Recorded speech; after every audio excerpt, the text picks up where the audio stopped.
আসসালামু আলাইকুম প্রিয় মুসলিম ভাই ও বোন, আপনারা সকলে কেমন আছেন? আশা করছি আল্লাহর রহমতে আপনারা সকলে বেশ ভালো আছেন আর তিনি আমাকেও ভালো রেখেছেন, আলহামদুলিল্লাহ।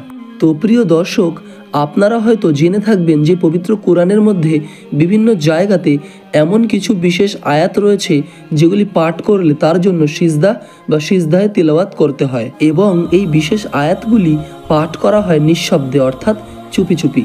তো পবিত্র কোরআনের মধ্যে থাকা বিশেষ এই সিজদায়ে তিলাওয়াত কি, এটির সঠিক নিয়ম কি, এবং এই বিশেষ আয়াতগুলিকে শব্দ না করে নিঃশব্দে কেন পাঠ করা হয়ে থাকে ইত্যাদি সকল জানা অজানা বিষয় নিয়েই থাকছে আমাদের আজকের ভিডিও। তাই বন্ধুরা, অনুরোধ থাকছে দয়া করে আপনারা সকলে ভিডিওটি একটিবার সম্পূর্ণ দেখুন। আশা করছি আপনারা এর থেকে নতুন অনেক কিছু জানতে ও শিখতে পারবেন। তো প্রিয় ভাই ও বোন, আমরা প্রথমেই দেখব সিজদায়ে তিলাওয়াত কি। তো পবিত্র কোরআনের মধ্যে এমন কিছু বিশেষ আয়াত রয়েছে যেগুলি তিলাওয়াত করার সময় যিনি তিলাওয়াত করছেন এবং যিনি শুনছেন উভয়কেই আল্লাহর উদ্দেশ্যে একটি সিজদা করতে হয়, আর এই সিজদাকে বলা হয় সিজদায়ে তিলাওয়াত। এবার এই সিজদায়ে তিলাওয়াত ফরজ নাকি ওয়াজিব দেখে নিন। তিলাওয়াত শব্দ করে বা নিঃশব্দে যেভাবেই হোক না কেন সিজদা করতেই হবে, তবে একই আয়াত বারবার পড়লে তিলাওয়াত শেষে একবার সিজদা করলেই যথেষ্ট হবে।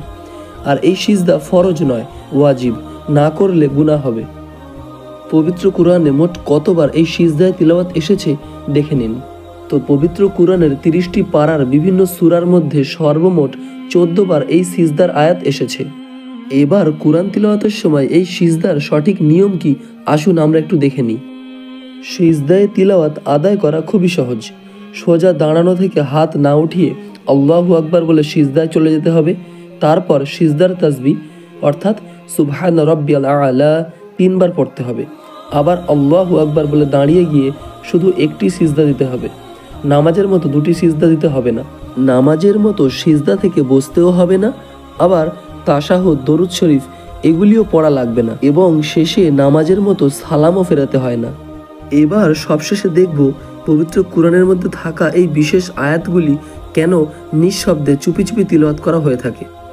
তো দেখুন বন্ধুরা, আপনারা তো ভিডিওর প্রথমেই জেনেছেন যে কোরআনে সিজদার এই বিশেষ আয়াতগুলি যিনি তিলাওয়াত করবেন তার উপর যেমন সিজদায়ে তিলাওয়াত বা সিজদা করা ওয়াজিব, ঠিক তেমনি যিনি তিলাওয়াত শুনবেন অর্থাৎ যিনি শ্রোতা তার উপরও তখন সিজদা করা ওয়াজিব হয়ে যাবে। আর প্রিয় দর্শক, এজন্যই সিজদার আয়াত চুপি চুপি তিলাওয়াত করাই উত্তম, যাতে অপর কোনো ব্যক্তিকে কোনো অসুবিধায় না পড়তে হয়।